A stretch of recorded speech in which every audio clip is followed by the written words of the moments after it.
இவ்வளவு நாளா லக்ஷ்மி நம்ம எல்லாருக்கும் கண்ணை கட்டி விட்டு விளையாடி இருக்கா. நம்ம யாருக்குமே அறிவில்லாத மாதிரி அவ அறிவாளித்தனத்தை காட்டிருக்கா.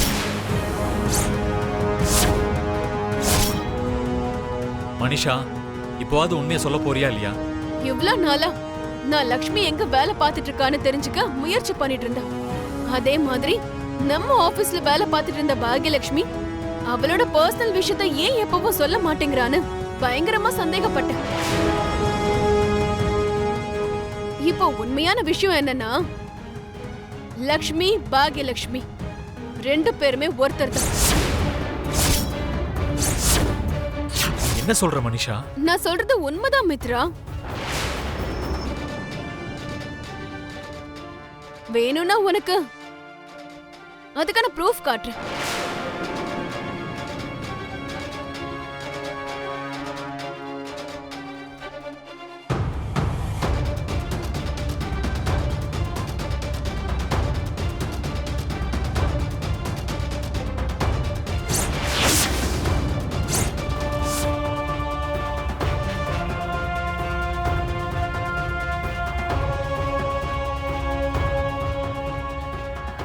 என்ன லக்ஷ்மி இதெல்லாம்?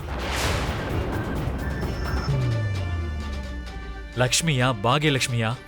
எதுக்கு இங்க முன்னாடி இவ்வளவு நாடகம் ஆடுன? எதை சாதிக்கிறதுக்காக இப்படி எல்லாம் பண்ண?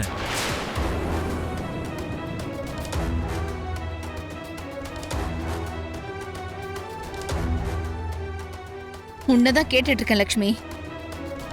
இவ்ளோ நாளா நீ செஞ்ச விஷயத்துக்கெல்லாம் எந்த அர்த்தமும் இல்லைன்னு நினைச்சிட்டு இருந்தோம்.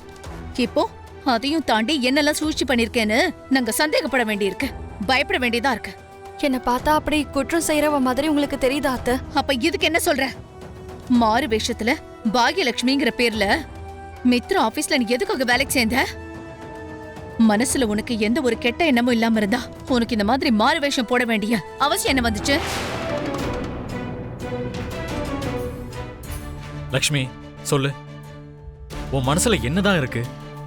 நீ எதுக்கு இதெல்லாம் பண்ணிக்கிட்டு இருக்க? இன்னும் என்னெல்லாம் பண்ண போற? இங்க பாருங்க, நான் இப்போ என்ன சொன்னாலும் உங்களுக்கு புரியாது.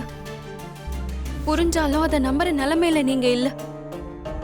அதனாலதான் என்னால எதுவுமே சொல்ல முடியல. ரொம்ப நல்லாவே சமாளிக்கிற லக்ஷ்மி. செஞ்சது ஒரு கேவலமான விஷயம்.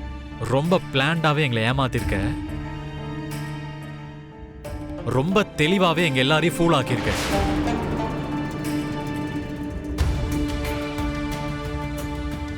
இப்ப உண்மை வெளியில வந்த உடனே அடுத்து என்ன போய் சொல்லணும்னு தெரியாம முடிச்சுக்கிட்டு இருக்க. அப்படிதானே? உன்னை நம்பினதுக்கு இந்த குடும்பத்துக்கு எனக்கு ரொம்ப பெரிய லெசனை கொடுத்துட்டேன்.